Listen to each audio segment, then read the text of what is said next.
Europe 1, 8h12. Europe 1 matin.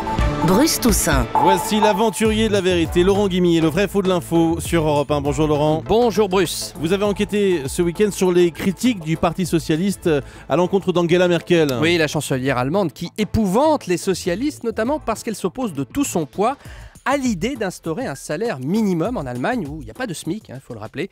C'est ça, ou alors vous acceptez d'avoir beaucoup de chômeurs. Regardez la France, dit Merkel.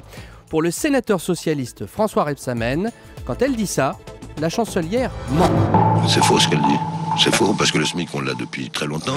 On a souvent eu des meilleurs résultats que l'Allemagne. Il y a souvent eu plus de chômage. Il y a souvent eu plus de chômage en Allemagne qu'en France. Et pourtant, on avait un SMIC.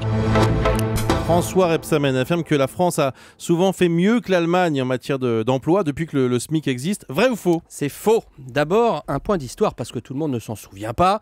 Le SMIC, dans sa version moderne, a été instauré en France sous le septennat de Georges Pompidou. C'était le 2 janvier 70. Alors, qu'est-ce que j'ai fait ? C'est simple, j'ai comparé le taux de chômage de la France et de l'Allemagne, mois après mois, entre janvier 70 et puis le mois dernier, le mois de mars 2013. Ça fait un total de 507 mois à comparer. Et sur ces 507 mois, en matière de chômage, la France a fait mieux que l'Allemagne, effectivement, mais pendant une période de 77 mois. 77 mois, ça fait un peu plus de 6 ans. Donc 6 ans sur 43 depuis que le SMIC existe. C'est pour cela que je dis faux quand M. Rebsamen affirme que nous avons été souvent meilleurs que les Allemands en matière de chômage. Quand est-ce qu'on a été meilleurs que les Allemands côté chômage ? Il y a peut-être des leçons à en tirer ? Alors pour être très précis, effectivement, le taux de chômage français a été plus bas que le taux de chômage allemand entre décembre 2001 et mai 2008. C'est une seule période. C'est une période où le chômage augmentait ici en France, mais c'est vrai, moins fortement qu'en Allemagne, où il s'envolait.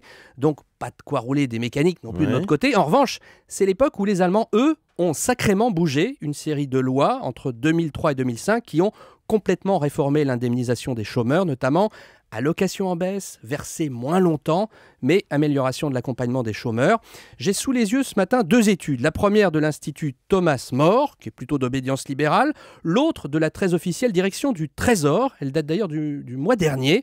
Même conclusion. Oui, ce sont ces réformes qui ont fait baisser le chômage, même si c'est au prix d'une légère augmentation de la pauvreté. Et là, l'absence de SMIC se fait sentir. En fait, juste un rappel quand même, pour M. Rebsamen, ce traitement de choc n'est pas signé Merkel, mais de son prédécesseur, Gerhard Schröder, un socialiste. Merci Laurent Guimier.